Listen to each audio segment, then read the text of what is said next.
Boa tarde, nós somos o grupo 1, que é composto por Ana Cláudia, Jussiele, Juliana e Zípora, e vamos falar um pouco sobre leitura, letramento e alfabetização. Esse artigo, Leitura, Letramento e Alfabetização na Escola, é o capítulo 2 do livro Práticas de Leitura no Ensino Fundamental. E as autoras desse artigo são Ivone Pedrosa de Souza, Tânia Maria Rios Leites e Eliana Borges Correia de Albuquerque. O nosso texto começa falando sobre como a sociedade reconhece a importância da escola para a alfabetização. Mas ainda enfrentamos alguns problemas, como o elevado índice de analfabetismo, crianças que chegam até o 5º ano ou mais sem conseguir ter autonomia no seu processo de escrita, até mesmo a falta de interesse na leitura e também a dificuldade de professores lidarem com turmas heterogêneas. Isso mostra que a escola ainda possui falhas no seu processo de alfabetização. E a autora também nos mostra que alfabetização e letramento são coisas distintas, mas inseparáveis. Então, o conceito de alfabetização foi modificado ao longo da história. Antes era considerada uma pessoa alfabetizada uma pessoa que apenas escrevia seu nome. Posteriormente, precisou ser uma pessoa que sabia codificar e decodificar palavras simples. Depois, aquela pessoa que sabia escrever e ler um bilhete. E só posteriormente que foi associado ao letramento. Em relação ao letramento, ele está associado à capacidade da pessoa utilizar os diversos materiais escritos para o meio social. Então, por isso que ele promove o impacto social. Então, a falta do letramento pode causar marginalização dos grupos que não possuem o domínio da escrita. E Paulo Freire também nos diz que a alfabetização ela precisa ser dada de forma que promova ao aluno a capacidade de desenvolver seu senso crítico através da leitura e da escrita.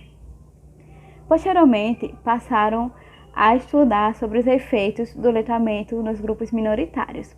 Então, percebemos que os efeitos do letramento estão associados às práticas culturais e sociais das classes que possuem o domínio da escrita. E a autora também fala que pode acontecer de uma pessoa ser apenas alfabetizada ou apenas letrada. Então, uma pessoa alfabetizada, ela possui o domínio da tecnologia da escrita, sabe interpretar, fazendo a leitura, e sabe produzir através da escrita. Já uma pessoa letrada, ela sabe absorver esse conhecimento da escrita e usar no meio social. Então, uma pessoa que não é alfabetizada, por exemplo, ela pode ouvir uma história, ouvir uma pessoa narrando algo, assistir uma reportagem na TV e saber levar esse conhecimento para o seu meio social. A forma como lemos ou aprendemos a ler está muito relacionada aos mais variados gêneros e estruturas textuais, e também com o significado que os textos possuem. Mas apesar dessa grande variação, ainda é muito comum no ambiente escolar a leitura ser ensinada apenas como uma decifração, como uma decodificação de códigos, ou seja, ela ser apenas ensinada em seu formato alfabético e numérico. E aí o texto vem trazendo justamente uma crítica a essa forma de ensino, por se distanciar das várias práticas sociais existentes. As autoras trazem que esse letramento, essa forma de ensinar apenas através da decifração de códigos, tem por nome, caracteriza-se como letramento escolar. E aí o letramento escolar, ele abarca apenas a vida acadêmica.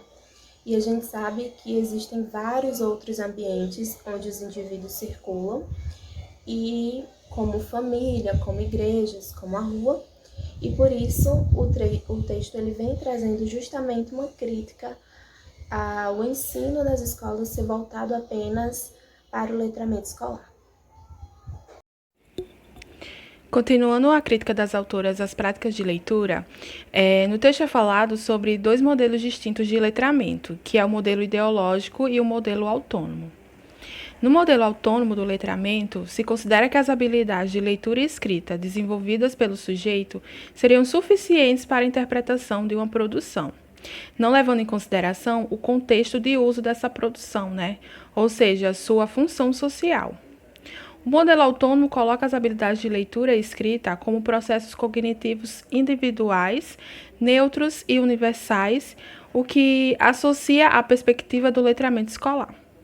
Já no modelo ideológico, se tem o reconhecimento da multiplicidade de letramentos, visto que as práticas sociais de leitura e escrita variam de um contexto para o outro e se transformam ao longo de momentos históricos, não sendo apenas uma tecnologia neutra, mas associada às relações de poder e ideologia de cada contexto. Nessa visão, o letramento escolar seria apenas uma das possibilidades de letramento.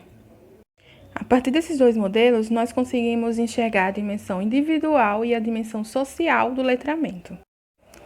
Desta forma, é possível identificar que o modelo do letramento escolar ele não prepara os sujeitos para lidar com as práticas sociais de uso da leitura e da escrita nos diversos contextos. Está preocupado apenas com o desenvolvimento das habilidades dentro do contexto escolar. E cabe também apontar para o fracasso das práticas tradicionais de alfabetização na formação de leitores e escritores eficientes.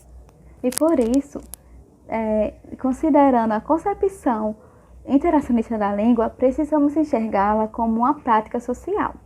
Então, o letramento escolar deve servir da sala para a sociedade. E para que isso aconteça, os professores precisam levar o conhecimento para a sala de aula que seja significativo para o aluno.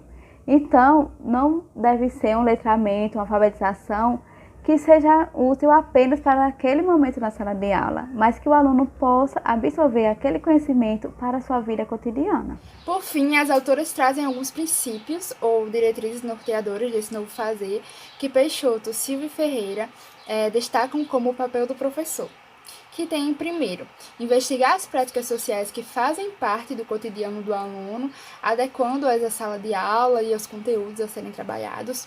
2. Planejar visando ensinar a linguagem escrita, ensinando para o que serve, como o aluno pode utilizá-la. 3. Desenvolver no aluno, através da leitura, interpretação e produção de diferentes gêneros de textos, habilidades de leituras e escritas que funcionem dentro da sociedade e não só na escola. 4.